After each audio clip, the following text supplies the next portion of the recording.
Cal's amazing class of freshmen included 3 players ranked in the top 10 of the class. One of those names is Center Aaron Bradshaw. The 5-star New Jersey product is the #1 player from New Jersey, the #1 center in this class, and the #5 player in the national rankings according to 24/7 Sports.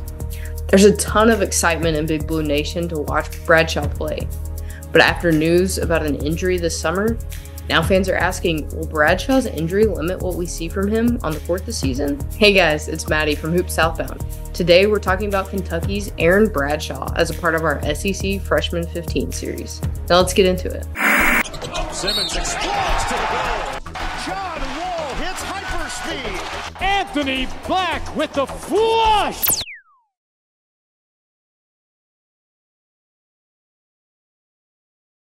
Adam Finkelstein of 24/7 writes, Bradshaw has elite tools for developing modern-day big with size, mobility, fluidity, multiple bounces, good hands, use of his legs, signs of a budding jump hook, and a high release in the lane, and a very soft touch that extends out to the arc.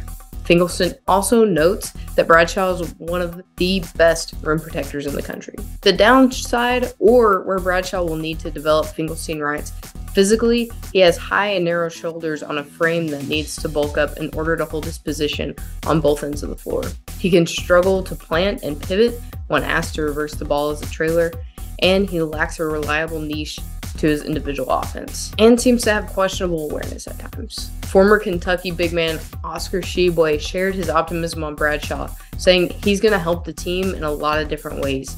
He's a shot blocker. He shoots the ball really good, he told Ben Roberts from the Lexington Herald-Leader. Bradshaw stands 7 foot tall and weighs in at 210 pounds. One of the things that makes Bradshaw so threatening on the court is his massive wingspan. On offense, Bradshaw is a lob threat at all times, and he thrives with excellent passers around him. He's a dual threat big man for the Wildcats. Bradshaw can serve as a screener in the pick and roll and roll out to the rim. He can also pop out to the 3-point line to space the floor.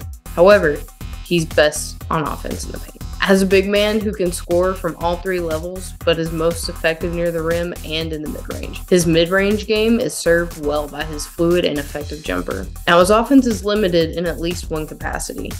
Bradshaw isn't considered to be a highly skilled playmaker on the floor, nor is his ball control highly praised. And he can have a tendency to fall in love with the outside shot. Right now, Bradshaw is best thought of as a great play finisher rather than a true offensive powerhouse. Switching to the other side of the court on defense, Bradshaw gets a lot of praise for his mobility and will be effective to guard multiple offense sets down low, especially in pick and roll situations. But what gets so many people excited about his defense is Bradshaw's elite rim protection. He has the feel and awareness to protect the rim right away. Where scouts are focusing most on defense is whether or not Bradshaw can stay out of foul trouble down low. Alright, for you Kentucky fans to get to know Aaron Bradshaw a little bit better, here's a little bit of a rundown. We can probably expect some immediate team chemistry with Bradshaw because of his connection to Kentucky's new guard, DJ Wagner. Bradshaw went to Camden High School in New Jersey with Wagner, where they both played high school ball together, and the 2 teammates played together in Houston. Bradshaw played 20 minutes, put up 18 points, grabbed 8 rebounds. He shot 44% from the field. During his first off-season opportunity with the local media, Kentucky head coach Cal confirmed that Bradshaw did have a fracture in his foot and underwent surgery. The 7-foot freshman would miss the trip to Canada to play in Global Jam with the rest of the Wildcats. He had a choice to make. Do you let it heal or do you do an operation, Cal said. He waited for a minute to say, "Let me see this." But at the end of the day, he said, "I want an operation because I want to play." The injury was thought to have taken place during the McDonald's All-American game. But on July 30th, Bradshaw went live on Instagram and told Big Blue Nation that he was returning to the court August 9th. There's a range of places where Bradshaw could be drafted in next year's NBA draft. Gary Parrish of CBS Sports has Bradshaw going 8th in the draft, writing, Bradshaw has most of the tools to develop into a high-level modern big who rim protects, guards in space, catches lobs, and makes shots from the perimeter. Assuming a foot fracture suffered recently doesn't slow his development and or keep him sidelined for too long, the 7-foot center should start in the middle for Kentucky. Kristen Peak of Yahoo, who has Bradshaw going 9th in the draft, has compared Bradshaw to Derek Lively, saying their games are very similar. Further, she writes, NBA scouts will be watching closely to see how this injury affects his mobility once he returns to the court. SB Nation has Bradshaw going 28 and ESPN at 32. Which is fairly consistent to where we've seen several talented bigs go in the draft nowadays, such as Noah Clowney. According to NBA Draft Room, they project Bradshaw's ceiling is to be a possible lottery pick. Some of the questions we have about Aaron Bradshaw going into the season. Obviously, first things first, how will this injury impact his season? Will he be 100% when he steps onto the floor, or will it be a situation where it's going to take a little time? For me, the last update that I've seen about Bradshaw gives us no solid timetable to when he's going to return. His teammates and coaches are still expecting big things from him and a major push to this Kentucky team upon his return. Secondly, every Kentucky fan I know is asking, will he be able to fill the shoes left by big man Oscar Tshiebwe? Personally, I've always heard that comparison is the thief of joy, but this is a basketball world and I'm just living at it. So I'll go ahead and say I don't think so.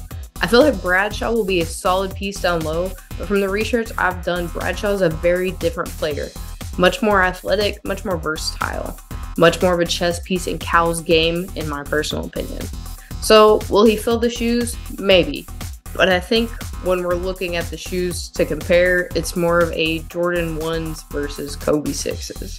Both legendary, but entirely different when we look at the game they play. Lastly, how is Aaron Bradshaw going to compare to the experienced other 4s and 5s in the league, looking at Mitchell, Broome, and Nelson? Personally, as unfortunate as the beginning of the season's been for Bradshaw, we'll have to wait to see on this one.